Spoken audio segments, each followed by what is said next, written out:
चुनाव में अब कुछ ही दिन बचे हैं और ऐसे में कांग्रेस की शेरनी यानी कि सोनिया गांधी ने आज जन सरोकार एजेंडा जारी करने के अवसर पर मोदी सरकार को घेरा है और फाइनली कांग्रेस की तरफ से सोनिया गांधी ने यहां पर प्रचार करते हुए मोदी सरकार को घेरा है और कहा है कि जिन संस्थाओं में हमें बुलंदियां तक पहुंचाया उन सभी को जानबूझकर करीब करीब खत्म कर दिया गया है।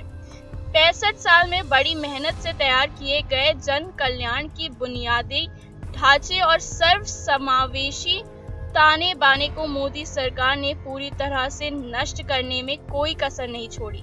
आज देशभक्ति की नई परिभाषा सुनाई जा रही है। जाति, धर्म और विचारधारा के आधार पर अपने ही नागरिकों से भेदभाव को उचित ठहराया जा रहा है। ऐसे में मोदी सरकार को सोनिया गांधी ने न केवल इस चीज पर घेरा है कि यहाँ पर राष्ट्रवाद की एक अलग ही डेफिनेशन लेकर आई है मोदी सरकार, बल्कि देशभक्ति के नाम पर भी जो परिभाषा मोदी सरकार की तरफ से पेश की जा रही है उस पर भी कहीं ना कहीं सोनिया गांधी ने मोदी सरकार को घेरा है। उन्होंने आगे कहा, हमसे उम्मीद की जा रही है कि खान पान, पहनावे, भाषा और अभिव्यक्ति की आजादी के मामले में कुछ लोगों की मनमानी हम बर्दाश्त नहीं करेंगे। कुछ पहले हम यह सोच भी नहीं सकते थे कि हमें ऐसा हालात में इकट्ठा होना पड़ेगा। वर्तमान में मोदी सरकार असहमति को स्वीकार करने के लिए बिल्कुल राजी नहीं है।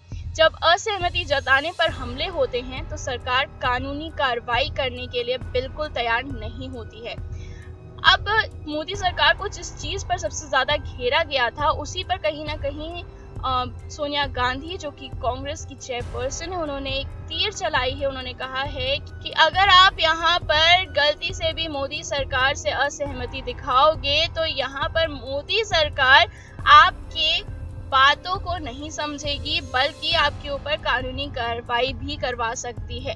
इसके आगे उन्होंने कहा, संवैधानिक अधिकारों को फिर से स्थापित करना होगा, हर व्यक्ति की सुरक्षा फिर से सुनिश्चित करनी होगी, संवैधानिक मूल्यों को फिर से कायम करना होगा, सबको अपनी राय रखने की आजादी मिले, हर भारतीय को बराबरी का हक मिले और सभी को संसाधनों का समान अधिकार हासिल हो।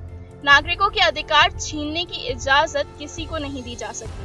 मैं यहाँ कंधे से कंधा मिलाकर आपके साथ इसलिए खड़ी हूँ क्योंकि हमारे आपके बीच खास रिश्ता है।